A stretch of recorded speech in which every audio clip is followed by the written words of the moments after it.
sebuah kota kabupaten yang kecil lagi tenang. Himbauan untuk memelihara kebersihan yang terpampang lewat rambu-rambu hampir di segala sudut kota yang bertuliskan Madiunku indah dan bersih nampak ditaati sekali oleh warganya.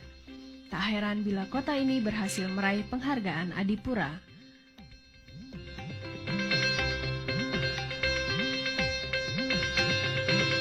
Taman alun-alun yang menjadi pusat pergerakan kota nampak begitu terawat dan cantik. Pertokoan di sekitarnya pun tertata bersih dengan warna seragam biru putih. Mengingat letak geografis kota ini berada di perbatasan antara Jawa Tengah dan Jawa Timur, menjadikan Madiun sebagai kota transit yang telah terkondisi sejak zaman penjajahan Belanda dulu.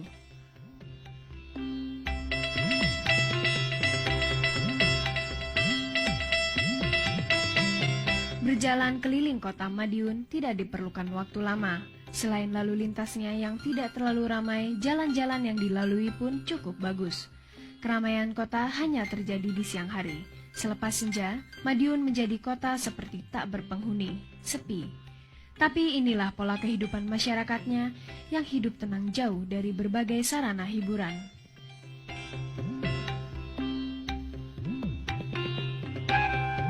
Yang menjadi catatan penting dan mampu menggoreskan sejarah bagi kota ini adalah daerah Kresek, sekitar 15 km dari pusat kota. Daerah ini menjadi tempat pembantaian penduduk setempat yang dilakukan secara kejam oleh PKI. Ini ditandai oleh sebuah tugu atas perlakuan gembong PKI. Untuk memperingati sekaligus mengambil pelajaran masa lalu, dibangunlah sebuah monumen pemberontakan PKI.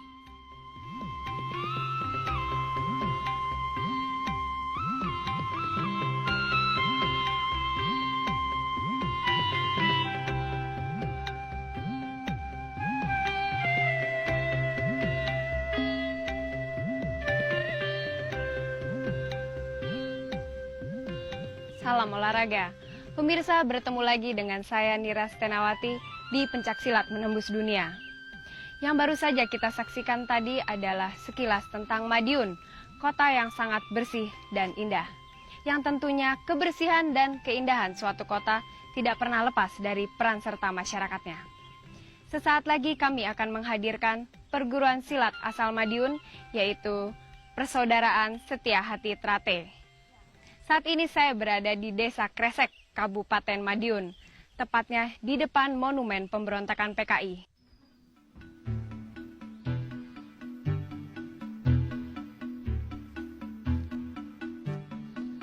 Persaudaraan Setia Hati Trate dibentuk tahun 1922 atas prakarsa Ki Hajar Harjo Utomo di Desa Pilangbango, Madiun.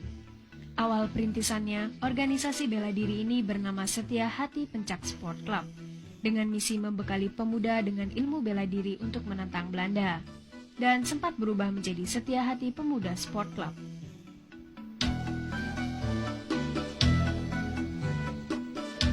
Baru setelah Jepang masuk, nama organisasi ini berganti lagi menjadi Setia Hati Trate.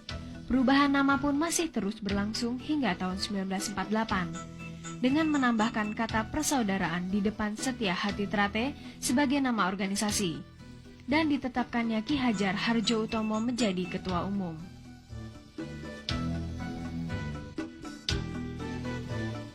Meski begitu, nama perguruan ini belum muncul ke permukaan, sehingga belum dikenal masyarakat luas. Hingga hadirnya seorang pemuda kelahiran 18 November 1938 bernama Aryo, atau lebih dikenal dengan Raden Mas Imam Kusupangat. Setelah mengemban ilmu sekian lama dan meraih gelar pendekar, dengan seizin perguruannya di dekade tahun 50-an, Raden Mas Imam Kusupangat membuka latihan sendiri di pavilion rumahnya untuk berkiprah sekaligus mengawali baktinya pada perguruan.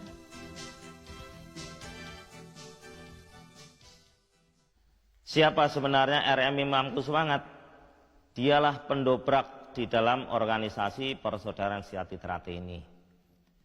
Beliau mengikuti latihan Setia Trate sejak tahun 1955 dan disahkan menjadi warga Persaudaraan Setia Hati Trate ini tahun 58. Kemudian mengikuti pertandingan pertama kali di Kota Madiun menjadi juara yang pertama.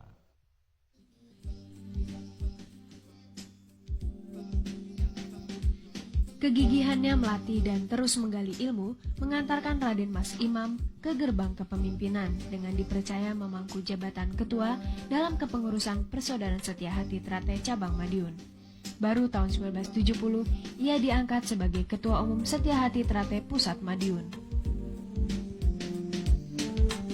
Sedemikian besar kepercayaan yang diamanatkan kepadanya membuat Pak Imam lebih mencurahkan segenap tenaga dan pikiran untuk perguruan. Beliau mulai menentukan kebijaksanaan baru, kemudian melakukan terobosan-terobosan hingga mengalami kemajuan cukup berarti. Hal ini membuat nama Setia Hati Trate mencuat ke permukaan dan kian menyerbat tidak hanya di sekitar Madiun, tapi merambat ke Solo, Semarang, Surabaya, Malang, dan Mojokerto.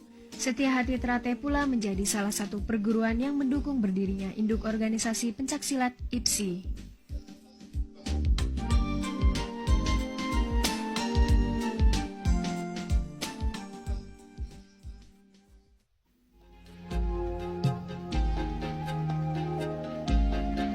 Namun tak seorang pun berhasil menghalau waktu, tak seorang pun kuasa melepas diri dari batas perjalanannya.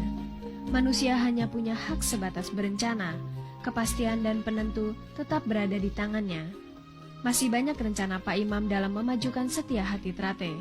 Namun tanggal 16 November 1987 beliau mengakhiri perjalanan hidup dan dimakamkan di makam keluarga di Desa Taman Madiun.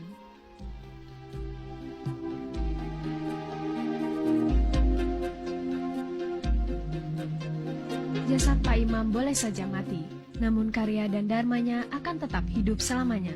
Bahkan kini Persaudaraan Setia Hati Trate berkembang pesat baik dalam segi kuantitas maupun kualitas di 140 cabang di seluruh tanah air.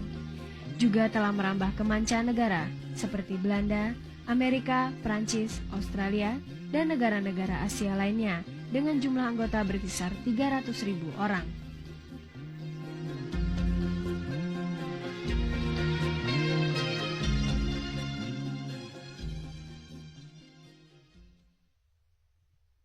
I knew about Setia Hati from a friend of mine.